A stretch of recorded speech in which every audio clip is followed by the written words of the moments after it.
Oh, there we are. That was a little weird right there to begin. I don't know what happened. I can't hear you either, Jacob, just so you know. But Can you hear me now? oh yes, now I can hear you. Let's go. Yeah, dude, we are back for episode number 22 of Sports Talk Live. I'm excited. It's been a 22. great 22, man. It's pretty crazy. We've been doing it for a while now. I'm excited. A lot of cool things have been happening in sports, and I'm excited to kind of discuss what's been going on the last week. How about you? You know what? This week has been crazy week for me. I haven't gotten to watch as much sports as I wanted to. Haven't gotten to do as much research as I wanted to. Oh, So start us off. What news have you been getting into what? lately, huh? Let's start with football. Does that sound good? Let's do it. So we'll start with the games last week. We had our conference championships to figure out who goes to the Super Bowl. So in Indeed. the NFC, we had the Tampa Bay Bucks against the Green Bears. I picked the Packers. As did I. You picked the Packers. We were both wrong. The Bucks won. The Bucks looked really good in the win. Packers defense looked really bad. It was a close game, 31-26. I don't really have much else to say, man. I mean, Tom Brady's in the Super Bowl again, and we just gotta all live in it. It's It's Tom one of Brady's those world. things where it's one of those things where it's like you love to see it and you hate to see it. You're on one of the sides. There's no in between. Either Yeah, you love that Tom Brady's there or you hate it. So, um, pick your sides, everybody, because it's going to be a doozy come next Sunday. Not this Sunday, but the following. yeah. One thing that's interesting about that though is like, do you think the Patriots fans want Tom Brady to win the Super Bowl? That's interesting. Because on one That is hand, interesting. yeah, it's Tom Brady. He's like the Hall of Fame quarterback. We love Tom Brady. We want him to win. But on the other end, he left. I And think it it's not like depends. he I'm left, sure there's fans that are kind of still upset that he left. I'm sure. especially And because they had a then, bad season this year. yeah. And then I'm sure there's fans who are appreciative of what he's done, um, despite all the controversies. And and there's he's a beloved player throughout the league no matter what. Yeah, So no. I mean, 100% there's going to be people in New England over there in that Boston area just furious that he's gone, but at the same time they're happy to see that he's moving on to finish off his career in Florida.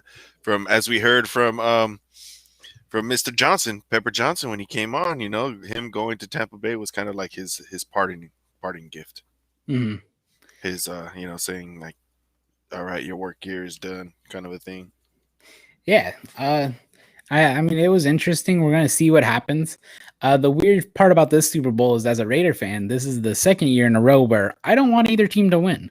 Um, Last year it was the Chiefs and the Niners. Didn't want to root for either of those guys, even though I ended up rooting for the Chiefs in the end. And this is another game where it's Chiefs who won that AFC game against the Bills. I don't want to see the Chiefs or the Bucks win. I don't want to see a division rival win Super Bowls back to back. But the crazy part is, I think I'd rather see the Chiefs win back to back than I would to see Brady win again. It's Yeah, kind of crazy. it's going to be Speaking of the interesting. Chiefs, It's going to be they interesting. I think a lot of people wanted the Chiefs to lose because they don't want him back to back, just like you said. mhm. And a lot of Yeah, people don't want Tom Brady to win because he's won so much already. exactly. So I don't know. It's either you could see it one way. You could like just kind of like you're seeing it is you pick the lesser evil and you root for that one, or you choose whichever one of these goat moments, this historic moment, you're gonna be on the side of. So Yeah, that's fair enough, man. So speaking of the Chiefs, they took down the Bills 38-24 last week. You know, my main takeaway of this game is I'm excited for the future of the Bills. Yes, they lost, but we're seeing a good team out of the Bills, man. oh my Like, goodness. Oh my gosh. I wish there was somebody in chat right now who can confirm, somebody who's been watching every single one of these with us, just to say that you have been riding the Bills so hard all the way I'm to the excited AFC. for them. You were trying to ride them all the way to the Super Bowl. I And picked the Chiefs last week, so don't say that. I picked the Chiefs. You you could say did? Are you sure? whatever you We want. need we need to go I back and check say the tape. no. I We picked need the to go back and Chiefs check the tape. because I Okay. think the Bills are good, but they still have a long way to go to compete with a team like the Chiefs. But I think this Chiefs Bills matchup we see might become something of a rivalry, and we might see this conference championship or in other playoffs more than once throughout the next couple of years. I mean, they both have young quarterbacks who are looking really good, and we'll see if the Bills can keep it up. But speaking, one thing I wanted to tell you is I saw this little picture, and it was like Tom Brady and Patrick Mahomes in the Super Bowl, and then it showed a picture of a goat and a baby goat. I thought it was really funny because we got Tom Brady, who, I mean, it's hard to say he's not the greatest of all time, honestly. Like, you'd be hard to argue the other side of that. While on the other end, we have Patrick Mahomes, who is well on his way if he continues his current trajectory. Which I don't know why he wouldn't continue his current trajectory, because he's just dominating the NFL. The league is his. He does whatever he wants. That is a fact. So we'll get more into previewing the Super Bowl maybe next week. Right now we're still in the Pro Bowl game, which I'm not really sure how it's going to happen with all this online, because I know they're not doing an actual game. So it'll be interesting. It's a Madden version. Oh, they're doing Madden? I did not know that. It is some sort of Madden Pro Bowl. Interesting. That'll be interesting how that pans out. Usually the Pro Bowl, not something I really watch. I mean, the little games they've done, like the Dodgeball they did last year, that stuff's cool to watch, but the actual games is kind of whatever. They have the skills challenge and all that, and the only one you refer to is the Dodgeball game. No, I referred to the skills challenge. Like the throwing competitions, all that stuff's really cool. Sorry, I have a lot of people talking outside my door if you guys can hear that. We cannot. All we know is that Coach Brian loves him some dodgeball. You gotta love dodgeball, right? So we'll get into the Super Bowl later, but let's talk about some of the other rumors floating around the NFL. We've had a bunch of new hirings. Deshaun Watson has requested a trade, but did you see what Deshaun Watson's GM said today? There's so many things going on about that. Where do you even start? Where do you even end? I mean, we talked about, or we're not that we talked about, but we're hearing about potential trades to the Jets, to the 49ers, even the Panthers. We're hearing all kinds of crazy things. And now we're hearing the GM kind of retracting those, all those rumors that we've been hearing and saying that he doesn't want to trade them. So it's going to be interesting to see what happens this offseason. Yeah, I mean, it's crazy because we said, so it came out like 2 days ago that Deshaun Watson has officially requested a trade. Maybe that was yesterday, honestly. But then the GM in his introducing conference came out today and said, we have no plans to trade him. He is in our future. So this will be very interesting how it pans out. It's not going to be cheap to trade for him, because if you think about it, Khalil Mack, when the Raiders traded him, they got 2 first-round picks and a third-round pick. And now we're talking about trading a quarterback, not a defensive end. So a top 5 quarterback, young, could be worth a ton on the market. Yep. So I understand where the Texans are at. You really don't want to trade him away because he is a top 5 quarterback. He is dominant. But along the same lines, like, there's been multiple things leading up to this that they could have done to stop him from wanting to go. I mean, the trading of DeAndre Hopkins, like that right there shows Deshaun Watson all he needs to know. They're not willing to invest in the team. At least in my opinion, DeAndre Hopkins is not someone you just get rid of. Well, I think they thought they were going to get something in return with David Johnson and didn't realize how much. Not that they didn't realize, but it's just one of those things. It is questionable. Like, how do you even think that that David Johnson's gonna make up that, especially after his injuries lately? But yeah, I mean, and especially with like the way the running back position in the NFL is trending, where you see their life cycle really being over after like 6 years for most of them. A lot of them come in off their rookie deal, they dominate, they get that second contract, and they're usually good for like the first 2, maybe 3 years of it. And then we kind of see them to start getting out of it, right? So I don't know. I think that trade, everybody knew it was a bad trade at the time, and it's just gotten worse with time. But I see a lack of investment from the Houston Texans side. They let Jadeveon Clowney walk. They let DeAndre Hopkins, they traded him away. It's just like everything they're doing shows Deshaun Watson, like, we're not here to win. Not saying, like, obviously every organization wants to win, but they had their time to capitalize on it and they didn't. And that's why I think I'm excited for wherever Deshaun Watson goes. I think the Colts. Yeah, there's a lot more, but that's not going to happen. There's a lot more in those things that we can just kind of see from our standpoint and our perspective. So I'd be interested to know what happened internally, for those kind of trades and things to happen and releases. But yeah, it makes sense. It doesn't seem like they're there to win. So, or not that Yeah, they're there to win, but they don't want to pay, they're not you willing to know, pay. once it gets beyond a certain price. Yeah, man. And it's like the whole thing. They also like the owner apparently promised him he'd be involved in the GM and head coaching hires, but then he went on and hired a GM without even talking to Deshaun Watson. So I mean, that too is just like if you tell someone you're gonna do something, like there's just like I don't know why they would say he's gonna be involved and then not involve him. That just seems very poor decision to make your star young quarterback unhappy. Yeah. So let's get Yep. into some of the other quarterbacks that are also being discussed. So Matthew Stafford, the Lions have said they are going to be trading him. It's kind of good for both sides. They've They come have to a confirmed mutual. Yeah, this no, confirmation. that came out. It was a mutual agreement between both sides. They will be moving on from Matthew Stafford. I actually called a long time ago to one of our mutual friends that if Matthew Stafford goes to the 49ers, they're a Super Bowl contender right away. I think that Niners offense is missing one thing. I mean, you look at their receivers, their running backs. I'm the first one not to want to hype up the Niners, but I think the Niners with Matthew Stafford is extremely dangerous and they should do everything they can to get him. But along those same lines, Matthew Stafford to the Colts, Matthew Stafford to a lot of teams. I mean, even the Bears would never happen because that's inside the division. You're not going to see like these teams trading a quarterback inside the division. But it'll be very interesting. Even the Patriots you could throw in there. Bill Belichick loves himself a veteran quarterback.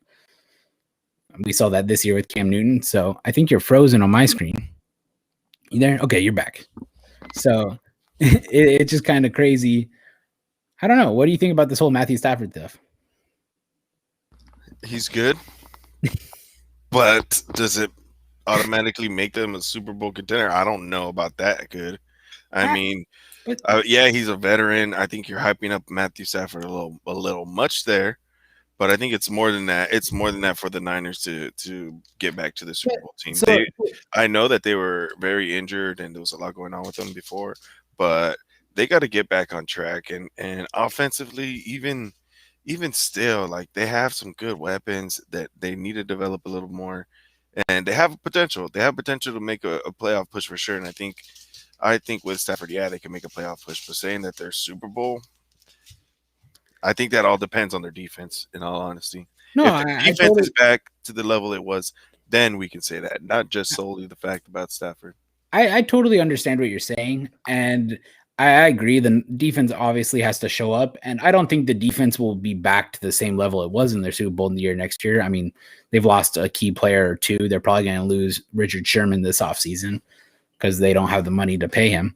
But I think their offense has more potential with Stafford than it's had in the last 10 a long time, I should say, not ever, but in a long time. I mean, definitely, I don't think any of the Kaepernick offenses were solid, but that's because teams were kind of still learning how to play defense against Kaepernick. We saw his effectiveness kind of go down towards the end of his stint there. And Jimmy G, I'm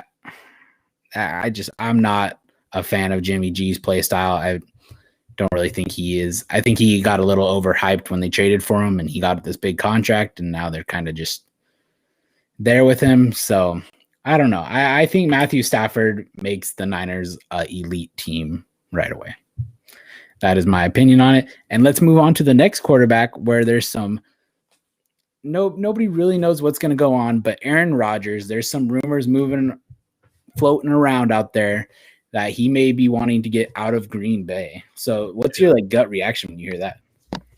Well, I'm wondering where would he want to go, and who would want him, who would benefit from having a team like him. Now, I think Aaron Rodgers on the Niners. Now that makes them a Super Bowl caliber team, putting a guy like that. Even though he's on, the last few years of his probably career, um, he's just proved that he's still the man. He's just proved it. And I get they have a lot of young talent, but Aaron Rodgers is more of a game manager, and um, And I think the difference that everyone's seeing in Stafford and the current quarterbacks and the quarterbacks that the Niners have had for a long time is that they haven't had an arm. Matthew Stafford does have an arm, but so does Aaron Rodgers. Rodgers also has an arm. Aaron exactly. So does Aaron Rodgers, and Aaron Rodgers. Yeah. Not only that, he's so much more accurate in my opinion than Stafford. He's a much better Oh, yeah. quarterback than Stafford. If they can get Aaron Rodgers, then I might agree with your statement.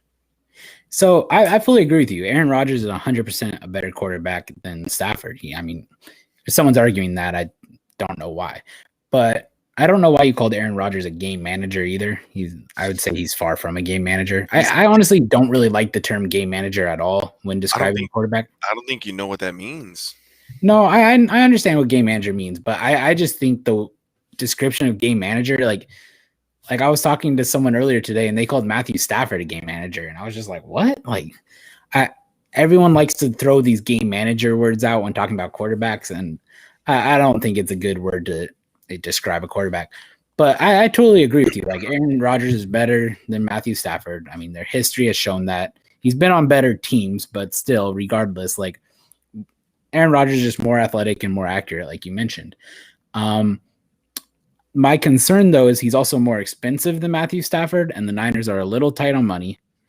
And it would be harder to acquire an Aaron Rodgers. Matthew Stafford is for sure available. Aaron Rodgers, it's not for sure he's available.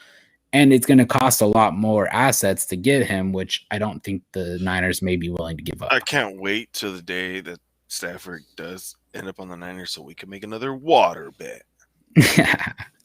We will see. We will see about that one. But Aaron Rodgers is an interesting one. He's definitely like I could see a lot of teams going after him. I mean, Colts and the Bears, I keep throwing those teams out because they have the solid defenses, and we saw them get really let down by their quarterback last year. Of course, that would be assuming the Bears keep Allen Robinson. Without Allen Robinson, that team probably isn't as like ideal because you kind of, I mean, the biggest problem with Aaron Rodgers right now in Green Bay is they've given him no help at wide receiver outside of Devontae Adams. Like, there's other guys there in MVS and Alan Lazard, and they're good, but they're good. You need, like, he needs another solid option. And we saw Green Bay draft a quarterback in the first round in a super wide receiver heavy draft. So I think they've kind of put the writing on the wall for Rodgers, and Rodgers is just starting to feel like it's time to go on to the next chapter of his life there. We'll see where it goes. It's gonna be fun to see this offseason, as you mentioned. Yeah. It's gonna be a lot of changes.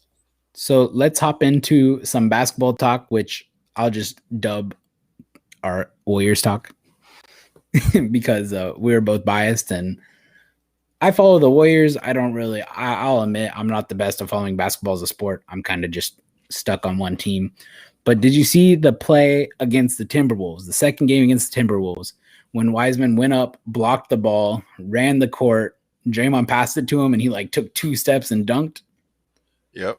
Man, that play right there, that was everything like I was expecting from Wiseman in one play. Like, just the physical ability to be able to get the dunk, get down court, or get the block, get down court and then finish it off with the dunk. It's super cool to see how much better Wiseman's already gotten in a short span of time. It just makes me excited about the future.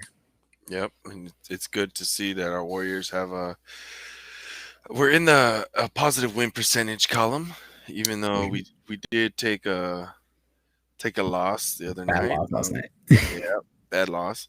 But there's a lot of still rumors going around about some trades going on that potentially things can happen. So it's going to be interesting. I'm hearing Lonzo Ball's name coming out pretty often, and JJ Redick, possibly a trade interest to end up on the Warriors. I don't know if I necessarily want Kelly Oubre because he's the one who would be getting traded if that were to happen. I don't know if I want that trade to happen. I think Kelly Oubre's got a lot of potential. He's got a lot to learn still. So I would like to see him stay with the team. But we'll see what happens. It's gonna be fun to see this Warriors team kind of change as we go. Yeah, so Steve Kerr's kind of already shot down that Pelicans rumor with Kelly Oubre. He said in an interview last night, it's not like they were looking for it. The they were called by a team, he said, and the team asked for Kelly Oubre, and he said he feels bad for Kelly Oubre that got out to the media because they have no intention of trading him still to this day. Mm-hmm. And Kelly Oubre talked about how he likes how they were open about it up front. They didn't try like doing anything sneaky behind his back. They came and told him, be like, look, they called us about it. It's our job just to listen. Like, yeah, you have to realize, like, I say this all the time. Like, a lot of Raider fans love Derek Carr. Basically saying they're not shopping him, but they had an offer, so they just had to hear out the offer. Yeah, and I mean, like, just as a comparison, a lot of Raider fans right now are saying, like, some Raider fans want the Raiders to try getting Deshaun Watson and some don't. And some are saying, like, oh, we have Derek Carr. He's a good quarterback. We don't need anyone. And it's like, do you know what? I like Derek Carr. I really do. I think Derek Carr is a solid NFL quarterback. But if you have the chance to upgrade from a solid NFL quarterback to a top 5 young quarterback, that's an opportunity you have to at least investigate. I'm not saying you have to do it and pay the price. Maybe the price isn't worth it. But you have to see what that price is. Like, I'd be somewhat disappointed if the Raiders don't even check in. You get what I'm saying from that point of view? Like, it's very important it's the GM's job to know what offers are out there and what can I do to upgrade your team. You always got to have an open mind. Definitely. So the Warriors, they said they have no intention of trading Kelly Oubre. That's good because actually he just had like a 20-point night on 7 for 7 shooting, 4 assists. He had like 4 assists, a couple blocks, and like a steal or 2. And it was like, man, dude, like obviously that's the best game he's had on the Warriors. And it's exciting, man, because obviously you can't have perfect shooting every night, but just that he has the potential to do that is really cool to see. Yep. And in other league news, the NBA All-Star voting is now open as of yesterday, which is crazy because we're only, less than 20 games in? Yeah, I think it probably opened up because they started the season so late. They probably wanted to do it at the same time. Of course. But it's just interesting. We're only 20 games in, and we're already voting for All-Stars. Yeah. So it's going to be interesting. I think this year is going to, obviously, it's going to be more of a popularity contest is what it is. Miles Turner should get in. Have you seen what Miles Turner's been doing? It's too no, I have not. From the Pacers? Yes, the center from the Pacers. I know he's currently averaging. But before you cut me off, January 28th to February 16th, get your votes in for the All-Star. Okay. Now can I talk about Miles Turner? Turner. Miles Turner should be an All-Star. He's averaging 4.5 blocks a game. Dude, what's crazy about this, though, is he's played 2 games less than Rudy Gobert. Rudy Gobert is second in the NBA for the total amount of blocks, and he has like 48 blocks or so, somewhere right around there. And Miles Turner, in playing 2 less games, has like 18 more blocks. Yeah. It's insane. The dude is just a defensive monster right now. I'm a big fan of blocks. They're explosive. They're fun to watch. So I'm a big Miles Turner fan right now. And you know he's going to be on my All-Star game voting roster, whatever you call it. Yeah, but if you're not putting up points, sometimes it doesn't matter to the voters. That's the thing. The counterpart to that, though, is Mike Trout's the best baseball player of this generation, and he doesn't win. Like, that team doesn't win at all. But that's because the rest of his team is doo-doo. Okay. So, yeah. Any other topics? And those are all my topics I had for today. Other than that, we can just jump straight into the games that are going on this evening. We got some exciting ones. We got doubleheader on ESPN, but we got Pacers and Hornets going right now. So your boy Miles Turner's probably on that court. We got Hawks and Wizards are also playing right now, and then tonight we're going to see the Cavaliers versus the Knicks, Kings versus the Raptors, and then the 2 games of the night, which are the Bucks versus the Pelicans, and then later on we have the Mavericks versus the Jazz. Both teams are playing really well right now. Luka's on fire. The Jazz are on a 5-game win streak. Gobert's tearing it up, like you say. He's got this, that, but he's doing really well right now. So don't knock Gobert. Just off of the stats that Coach Brian here has delivered you. Go Miles Turner. So it's going to be interesting. Yeah. We got the Nets. We got the Nets taking on the Thunder. Oh, okay. So we got KD, and we're going to see Harden back in their original territories. Okay, let me look up. I know something big happened in baseball this week, so I'm trying to look up and figure out what it is because I don't remember. There was a big player who moved teams, I think. Oh, this good Giants signed Tommy Lestelle, biggest deal, but he is a left-handed bat the Giants can add to their lineup. San Francisco Giants have a hoodie on. And he gives some flexibility. I mean, we have Wilmer Flores and Donovan Solano, who are both right-handed bats. They play second and third base, respectively. And Tommy Lestelle is a guy who can come in, give a left-handed bat to switch in and out with those guys, plays second and third base. I'm excited. He's a bit older, but they gave him it's like a 2 or 3 year contract. And I think the contract has a lot of upside. I mean, Tommy Lestelle, I think, has been underrated with his time with the Angels and then the A's more recently. And yeah, it's interesting. I'm trying to see what else happened. Oh, the Warriors are sending a couple of their players to the G League. So they're having that little, what's it called? They're doing they're like putting them all in one place to play, kind of like what did they call it last year for the NBA? The bubble. That's what I want to think. They're having a G League bubble. So the Warriors are sending Nico Mannion, Alan Smilagic, and Jordan Poole. Any thoughts on that? Poole. I think it's good for Right all where three he of them. What's up? This is right where he belongs right now. Oh, man. Not a fan of Jordan Poole, are you? Oh, my goodness. Have you seen him playing? Like, it's rough out there. It is rough out there. Like, come on, man. He's like third or fourth year now. He needs to be getting it going by this time. And I'm not saying he needs to be doing some like crazy all-star stuff, but like, I don't know. Some of the games I was watching is like, geez. I want to know where you got this third or fourth year thing from. It's only his second year. He's second year. Yeah, it's only his second year in the NBA. Yeah, I know he's second year, but still, like, oh my goodness, Nico looked pretty good actually when I seen him out there. He looked like he can move. I think it's going to be really good for him because we know he's not going to get a whole lot of playing time behind the guys that are already there. So it would be good for him to go to the G League and develop a little bit more. I think Poole the thing is about Poole is like he's been on the starting roster for so long already. Like it's about time he starts showing a little bit more promise.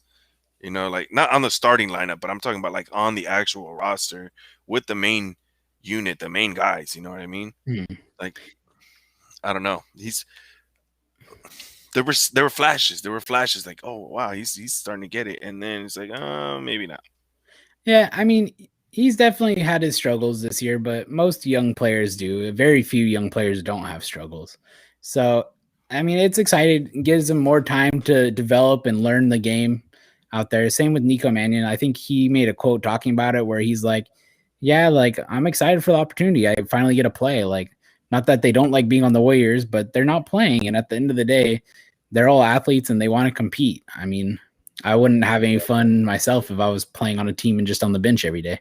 So yeah, hopefully they can go enjoy and improve and we'll see them back. You got anything else for us, or is this going to wrap up episode number 22? I think that does it for the big 2-2 deuce. Okay. We'll see you guys around. See you back next week, next Friday at 4 o'clock for Sports Talk Live. If you're watching the videos on YouTube after we do them, leave a comment so we know you're watching it. We know who's there, and we can shout you out next episode, maybe. Other than that, we will see you guys later.